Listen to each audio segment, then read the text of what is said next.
Blora merupakan salah satu kabupaten di Jawa Tengah yang letaknya berbatasan dengan Provinsi Jawa Timur. Cerita asal-usul Blora ini memiliki banyak versi. Berbagai versi tersebut memiliki kekhasan dalam penceritaan. Hal tersebut bergantung pada siapa dan kapan cerita tersebut diceritakan. Berikut ini merupakan salah satu versi cerita asal-usul Blora berdasarkan cerita beberapa warga asli Blora. Dahulu, ada sebuah wilayah yang bernama Kadipaten Bangir. Saat itu, Kadipaten Bangir termasuk dalam Afdeling Residen Rembang dan Residen Jepara Rembang. Pemerintahan Kadipaten Bangir dipimpin oleh seorang adipati yang dibantu beberapa orang tumenggung atau wedana. Salah satu wedana di wilayah Kadipaten Bangir adalah adik kandung Adipati Bangir. Ia merupakan wedana Karangjati yang bernama Ngadi. Wedana Ngadi menderita lumpuh, meskipun demikian dia dikenal sebagai orang yang memiliki kesaktian. Suatu ketika terjadi gejolak di Kadipaten Bangir. Terjadi pemberontakan yang dipimpin oleh sisa-sisa laskar prajurit di Ponegoro yang bernama Naya Sentika. Naya Sentika merupakan seorang lelaki kekar, berwajah garang, berambut panjang dan gimbal. Ia merupakan salah satu cucu prajurit pribumi yang setia. Penampilan Naya Sentika yang memiliki rambut gimbal dan terlihat tidak terurus memunculkan julukan Naya Gimbal. Meskipun penampilannya sangat menakutkan, dalam jiwa Naya Gimbal sudah tertanam rasa nasionalisme yang tinggi. Ia dikenal sebagai sosok yang sangat anti penjajah. Ia sangat membenci para penjajah beserta antek-anteknya. Naya Sentika pun tidak menyukai para bupati dan wedana yang cenderung berpihak pada Belanda. Dalam pemberontakan tersebut, Naya Gimbal beserta para prajuritnya menyerang Kadipaten dengan membabi buta. Hal ini mengakibatkan prajurit Kadipaten kewalahan. Naya Gimbal menyerang siapa saja dengan garang. Banyak sekali prajurit Kadipaten Bangir yang tewas. Senopati perang Kadipaten Bangir yang bernama Begede Jetis gugur dalam pertempuran tersebut. Pemberontakan Naya Gimbal cukup meresahkan Adipati Bangir dan rakyatnya. Dalam keadaan bingung dan terancam, Adipati Bangir memutuskan bersemedi untuk mendapatkan petunjuk tentang apa yang seharusnya dilakukannya untuk menghentikan pemberontakan Naya Gimbal dan pengikutnya tersebut. Akhirnya, dalam semedinya, Adipati Bangir mendapatkan wangsit petunjuk gaib. Sang Adipati mendapat petunjuk bahwa orang yang dapat mengalahkan Naya Gimbal adalah adik kandungnya sendiri, yakni Wedana Ngadi. Akhirnya, tanpa pikir panjang, Adipati Bangir memberitahukan wangsit yang diterimanya tersebut kepada adiknya.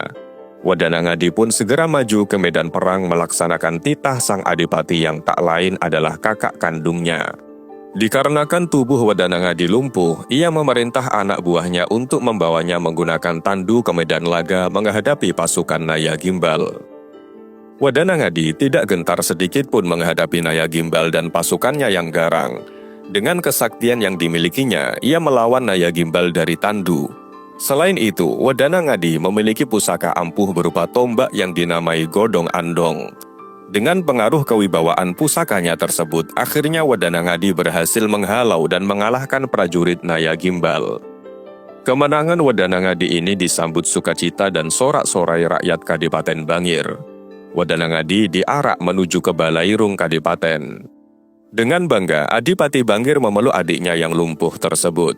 Sambil terus mendekap adik kandungnya, sang Adipati membisikkan ucapan selamat dan terima kasih atas perjuangan sang adik.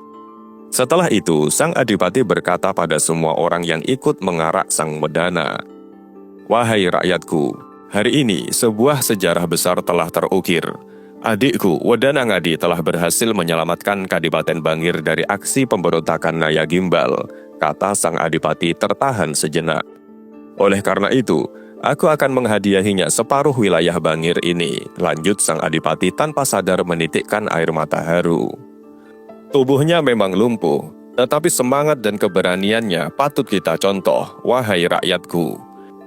Uraian Adipati Bangir ini disambut gegap gempita suara rakyat yang berkumpul di Balairung Kadipaten sambil mengeluh-elukan nama Wedana Ngadi.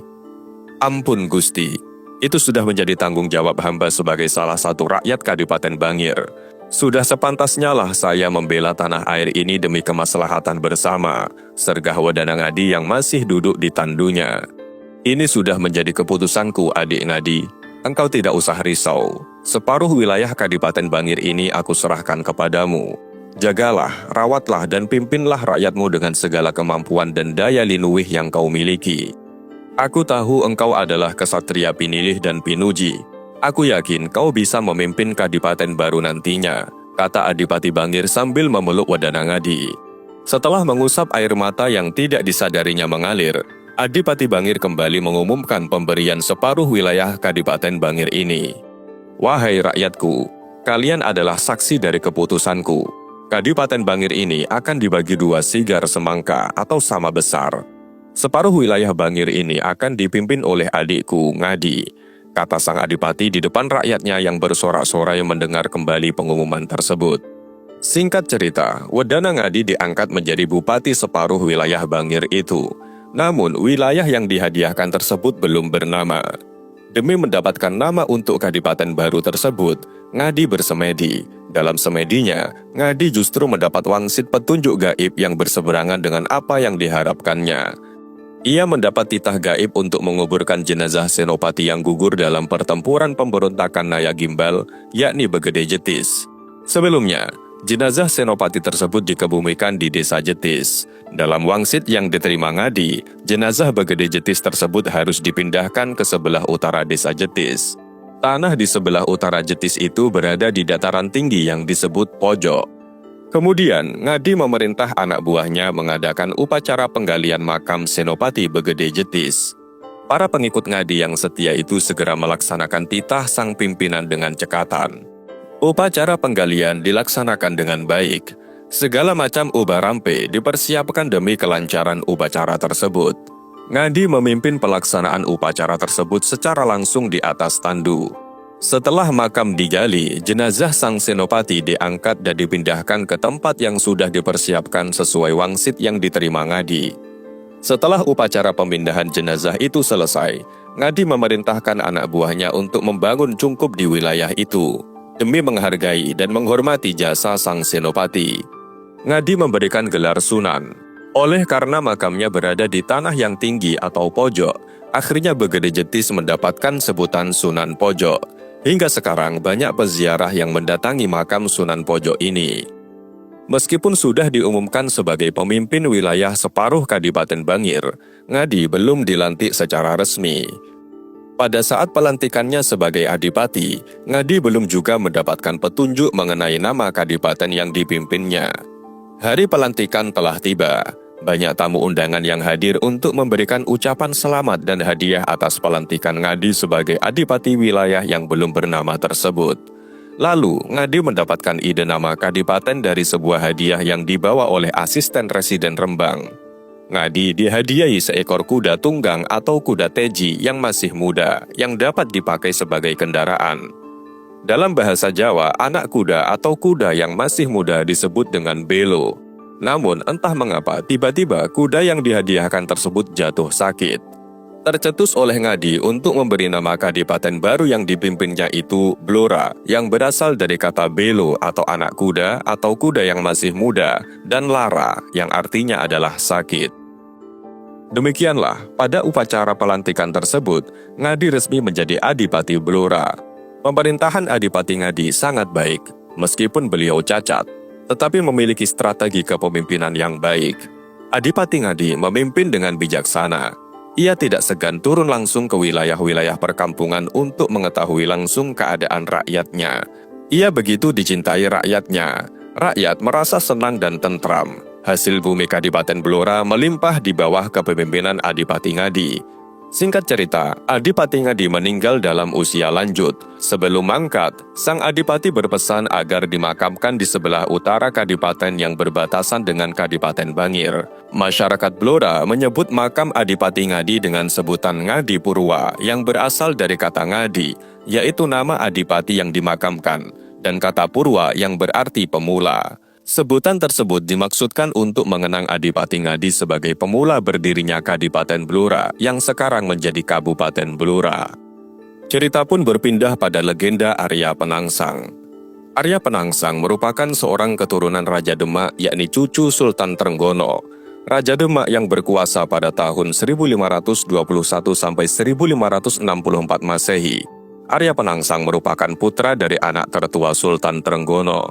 Sultan Trenggono mangkat pada tahun 1546 Masehi pada saat melakukan ekspedisi ke Panarukan. Sepeninggal Sultan Trenggono, suasana di Demak menjadi tidak kondusif. Terjadi perebutan kekuasaan hingga jatuh banyak korban di lingkungan keluarga istana. Korban pertama adalah Pangeran Sedaeng Lepen, putra tertua Sultan Trenggono.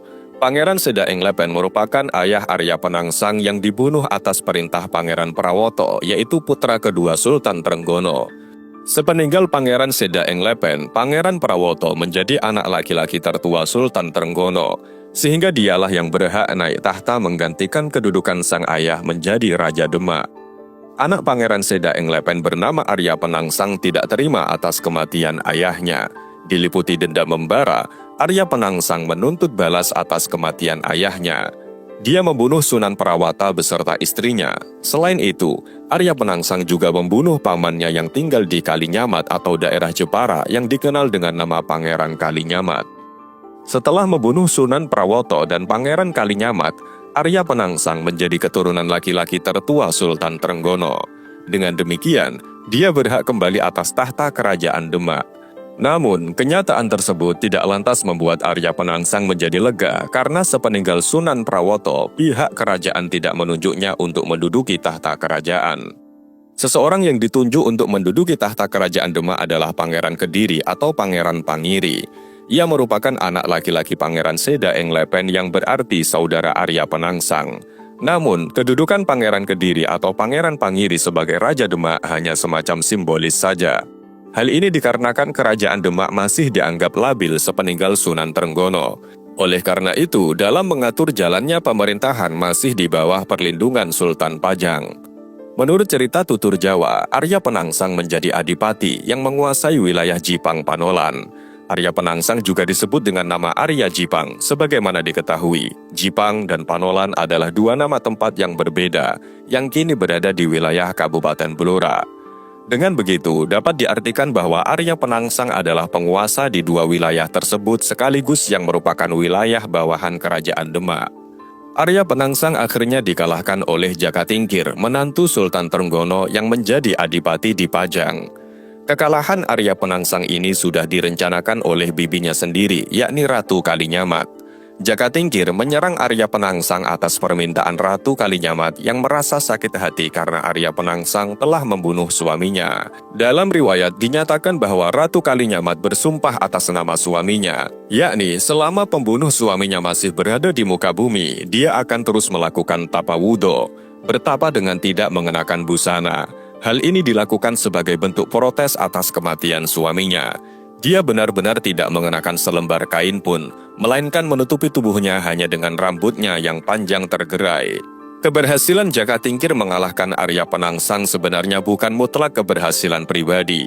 Jakatingkir dibantu oleh Ki Ageng Pemanahan dan Sutawijaya. Sutawijaya merupakan anak Ki Ageng Pemanahan yang sudah diangkat oleh Jakatingkir. Atas jasanya tersebut, Ki Ageng Pemanahan dan Sutawijaya diberi hadiah berupa lahan hutan yang bernama Hutan Mentau.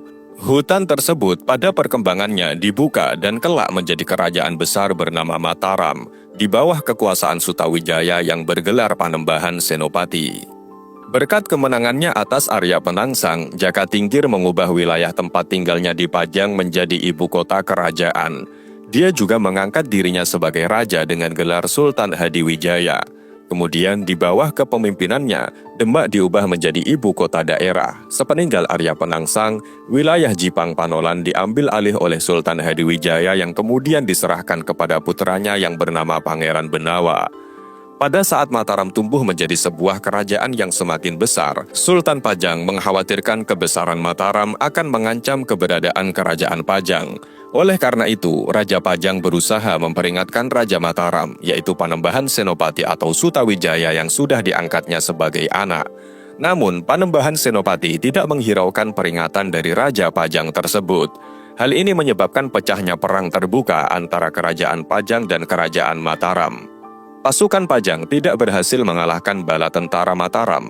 Hal ini disebabkan pasukan Mataram dibantu oleh pasukan makhluk halus, yakni anak buah Ratu Jin penguasa Laut Selatan. Sultan Hadiwijaya tidak terima dengan kekalahan yang dialami pasukan kerajaan Pajang. Ia merasa sedih dan jatuh sakit hingga akhirnya meninggal dunia. Sepeninggal Sultan Hadiwijaya, kerajaan Pajang beserta seluruh wilayah bawahannya jatuh ke tangan kekuasaan Mataram, termasuk wilayah Kadipaten Jipang Panolan. Tersebutlah pemerintahan Kadipaten Jipang Panolan yang menjadi wilayah bawahan kerajaan Pajang karena kekalahan Arya Penangsang oleh Sutawijaya. Wilayah tersebut kemudian diserahkan kepada putra Sultan Hadiwijaya yang bernama Pangeran Benawa.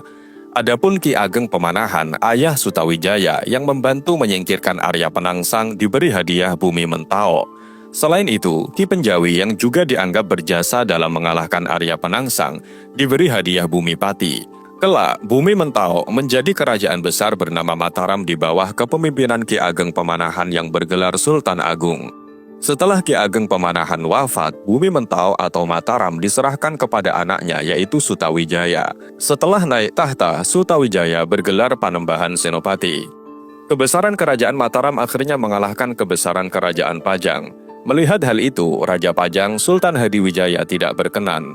Beliau lalu memperingatkan Sutawijaya atau Panembahan Senopati untuk tidak meluaskan wilayah kekuasaannya. Namun, Panembahan Senopati tidak menghiraukannya sehingga akhirnya pecah perang terbuka antara kerajaan Pajang melawan kerajaan Mataram. Sudah menjadi hal yang umum jika suatu kerajaan kalah perang, maka kerajaan beserta seluruh isinya menjadi milik sang pemenang.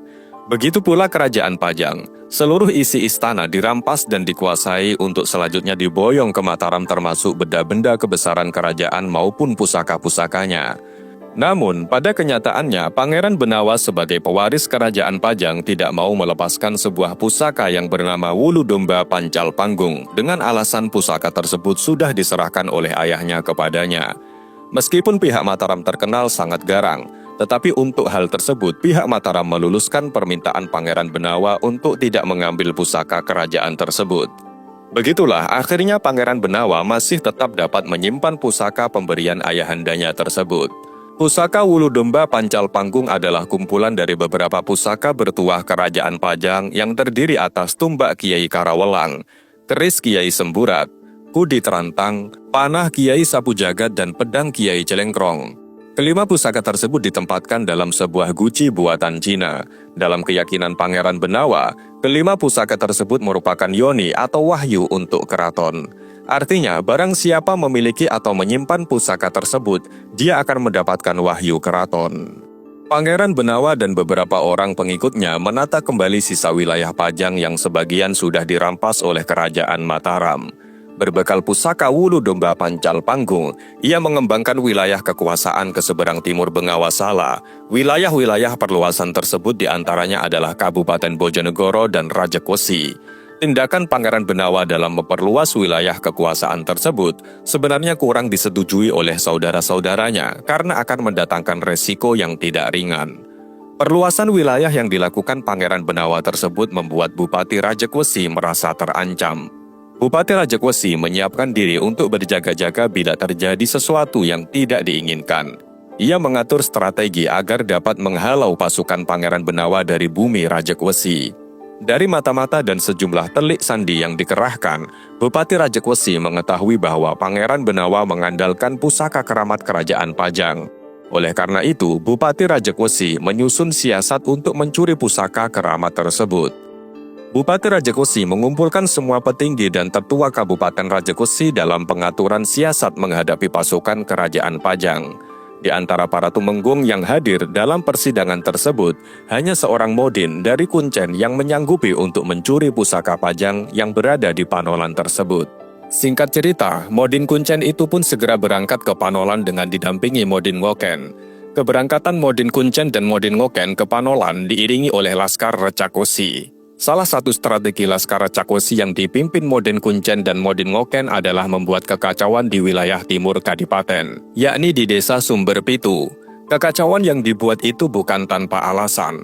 Laskar Recakosi bertujuan mengalihkan perhatian prajurit Kadipaten Panolan agar terfokus di sebelah timur istana.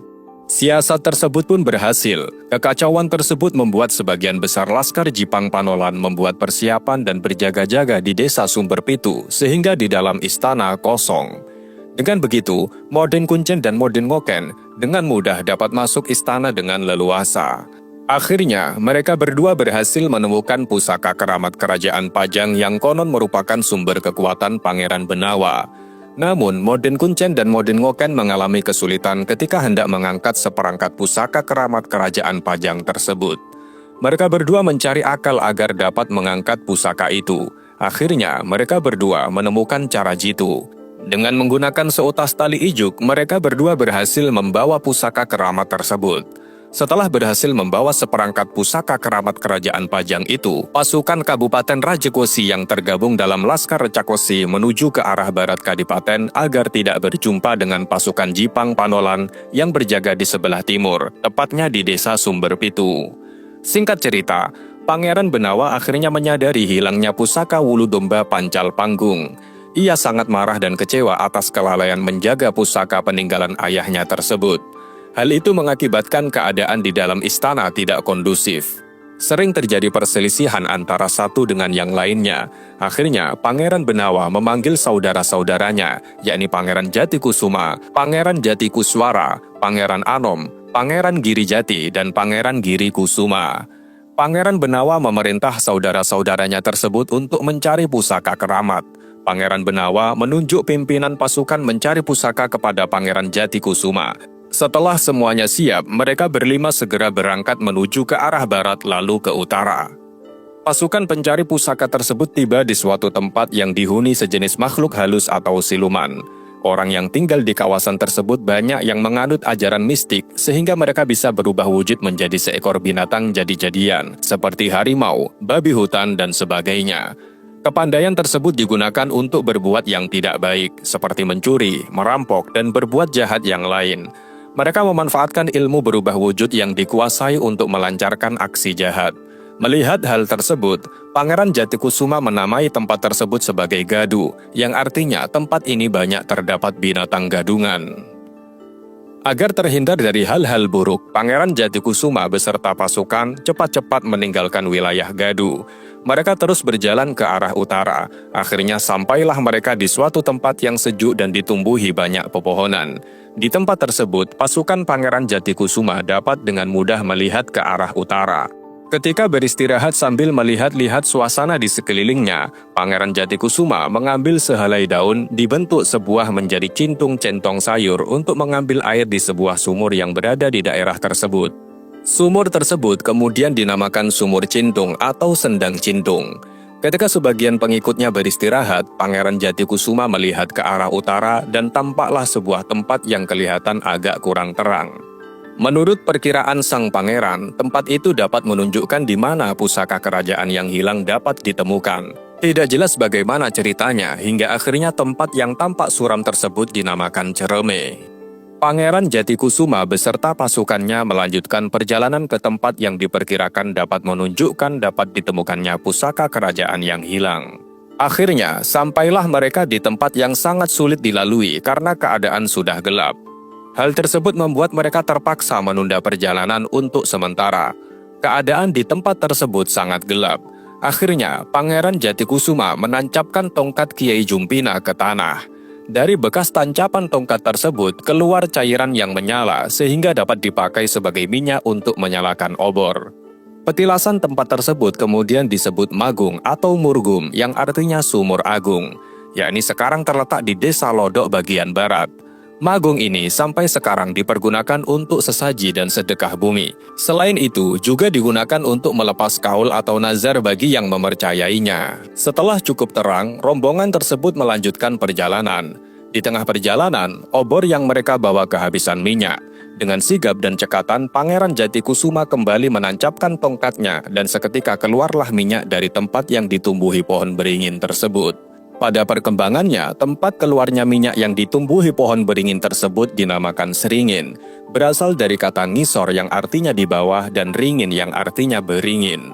Rombongan pun kembali melanjutkan perjalanannya, hingga di tengah perjalanan obor yang mereka bawa kehabisan minyak kembali. Seperti yang dilakukan sebelumnya, Pangeran Jatikusuma menancapkan kembali tongkat ke tanah sehingga keluar minyak yang dapat digunakan untuk menyalakan obor. Di tempat tersebut, Pangeran Jatikusuma membagi tugas kepada saudara-saudaranya. Pangeran Jatikusuma dan Pangeran Jatikuswara meneruskan perjalanan ke arah utara, sedangkan Pangeran Anom, Pangeran Girijati, dan Pangeran Girikusuma melanjutkan perjalanan ke arah timur. Di tempat lain, perjalanan Modin Kuncen sampai di sebuah ladang yang penuh dengan tanaman cabai yang mulai memerah. Modin Kuncen melepas lelah dengan beristirahat di bawah pohon rindang di tengah ladang cabai tersebut. Alangkah banyak cabai di tempat ini, gumam Modin Kuncen sambil mengamati ladang cabai yang subur itu. Kelak tempat ini dinamakan Desa Cabayan, gumamnya lagi. Hingga kini, Desa Cabayan masih ada, tetapi tidak banyak penduduk yang menanam cabai. Setelah merasa segar, Modin Kuncen melanjutkan perjalanannya menuju ke arah utara. Sampai akhirnya dia tiba di sebuah hutan yang banyak ditumbuhi pohon joho. Hutan itu begitu lebat dan sejuk. Suasana ini membuat Modin Kuncen mengantuk hingga akhirnya dia memutuskan untuk beristirahat di hutan tersebut. Setelah sekian waktu berselang, Modin Kuncen bangun dan merasakan tubuhnya menjadi segar kembali. Dia menamakan hutan tersebut sebagai hutan Joho. Kemudian Modin Kuncen melanjutkan perjalanannya ke arah utara. Dalam perjalanannya, Modin Kuncen tidak menemui banyak rintangan. Dia sangat menikmati perjalanan tersebut. Hingga sampailah dia di sebuah sendang sumber mata air karena hari sudah agak siang. Modin Kuncen merasa lapar. Dia memutuskan beristirahat di dekat sendang tersebut. Dia membuat perapian di dekat sendang itu dan memasak dedaunan untuk sarapan. Setelah mengisi perut, Modin Kuncen hendak membersihkan diri. Modin Kuncen mandi sepuasnya di sendang yang teduh itu. Dia juga mencuci pakaian yang dipakainya karena sudah agak berbau keringat. Setelah dicuci, pakaiannya langsung dijemur di sekitar sendang tersebut. Sembari menunggu pakaiannya kering, Modin Kuncen menutupi badannya dengan selembar kain yang dibawanya. Dengan buayan semilir angin dan kicau burung, tertidurlah Modin Kuncen. Ketika sudah menjelang waktu sholat asar, dia terbangun. Pakaian yang dipakainya telah kering dan siap dipakai kembali. Modin Kuncen bersiap hendak melanjutkan perjalanannya kembali. Sendang tempatnya beristirahat dan menjemur pakaian tersebut dinamakannya sebagai Sendang Pepe, yang artinya sendang tempat menjemur. Tempat tersebut sampai sekarang sering didatangi oleh seniman untuk ngalap berkah atau meminta barokah agar diberi suara bagus seperti suara Modin Kuncen. Adapun yang dilakukan adalah dengan cara mengadakan sedekah di tempat tersebut. Sampai sekarang, sendang tersebut masih sangat dikeramatkan, khususnya oleh masyarakat di sekitar sendang. Begitu keramatnya tempat itu hingga tidak ada orang yang berani mengambil ikan yang hidup di sendang tersebut. Modin Kuncen melanjutkan perjalanan ke arah timur. Dia menuju ke wilayah Kadipaten Rajekwesi. Menjelang waktu sholat maghrib, Modin Kuncen tiba di Desa Paingan. Karena waktu untuk menjalankan sholat maghrib sangat terbatas, dia singgah di surau desa tersebut untuk menunaikan sembahyang. Desa Paingan merupakan desa tempat tinggal Pangeran Girikusuma. Pada saat Modin Kuncen memasuki halaman surau, dia dilihat oleh dua orang warga desa yang ternyata anak Pangeran Girikusuma yang bernama Sumilir dan Si Kentir. Melihat ada orang asing di desa mereka, Sumilir dan Si Kentir berinisiatif memberitahu ibu mereka yang bernama Nyai Sri Kuning. Begitu mendengar laporan dari kedua anaknya, Sri Kuning segera pergi ke surau yang letaknya tidak begitu jauh dari rumahnya. Di rumahnya yang tidak begitu jauh dari surau, setelah mengamati beberapa saat, Sri Kuning tertarik pada barang yang dibawa orang asing yang datang ke desa mereka tersebut. Sri Kuning mengenali barang yang dibawa oleh pendatang itu merupakan pusaka yang sedang dicari suaminya. Sri Kuning mengatur siasat untuk dapat merebut pusaka keramat itu. Ia mencoba merayu pendatang tersebut agar mau bermalam di rumahnya. Pada mulanya, Modin Kuncen tidak mau bermalam di tempat yang sama sekali belum dikenalnya. Namun, kecantikan Sri Kuning yang sangat memesona telah meluluhkan naluri kelelakiannya. Setelah lama bercengkrama, akhirnya Modin Kuncen berkenan menginap di rumah keluarga Nyai Sri Kuning yang merupakan istri Girikusuma. Sri Kuning menjamu tamunya dengan minuman tua yang sudah diramu dengan ramuan yang memabukkan. Hal ini dilakukan agar Modin Kuncen pingsan, sehingga Sri Kuning leluasa mengambil pusaka keramat yang telah lama dicari suaminya. Benar saja, begitu menenggak minuman yang disuguhkan Sri Kuning, Modin Kuncen langsung mabuk lalu tak sadarkan diri. Pada saat itu pula, Sri Kuning memerintah kedua puteranya untuk memberitahukan keberadaan tamu tersebut kepada Pangeran Giri Kusuma. Saat itu, Pangeran Giri Kusuma tengah berada di Trisinan, yakni sebelah timur desa Paingan. Pangeran Giri Kusuma bergegas kembali ke Paingan begitu mendengar pemberitahuan dari kedua puteranya. Setibanya di rumah, dia sangat gembira karena barang yang dibawa sang tamu benar-benar pusaka yang sedang dicarinya. Agar tamunya tidak melarikan diri, Pangeran Giri Kusuma dibantu kedua puteranya mengikat kaki dan tangannya. Tidak lama berselang, Moden Kuncen sadar dari pingsannya. Ia sangat terkejut dan tidak berdaya karena kedua tangan dan kakinya terikat. Setelah dicecar pertanyaan bertubi-tubi dari Pangeran Giri Kusuma, Moden Kuncen pun akhirnya mengakui bahwa dialah yang telah mencuri pusaka kerajaan Pajang yang berada di Kadipaten Jipang Panolan. Karena sang pencuri pusaka sudah mengaku dan sudah tidak berdaya, Pangeran Giri Kusuma tidak tega untuk menghukumnya. Akhirnya dia membebaskan Moden Kuncen dengan syarat tidak boleh memberitahukan hal itu kepada orang lain. Dengan ditemukannya kembali pusaka tersebut, Pangeran Giri Kusuma beserta saudara-saudaranya merasa sangat gembira. Agar tidak diketahui orang lain, pusaka-pusaka tersebut dibagi dengan saudara-saudaranya. Tempat penyimpanan pusaka yang berwujud guci atau gentong ditinggalkan di desa Paingan. Guci tersebut diisi dengan lantung residu yang berasal dari Magung. Oleh sebab itu, guci tersebut kemudian dikenal dengan nama Gentong Silatung dan menjadi pusaka di Saledok turun-temurun. Guci tersebut diisi dengan lantung setiap 3 bulan sekali. Adapun hari pengisiannya dipilih pada hari Jumat Pahing.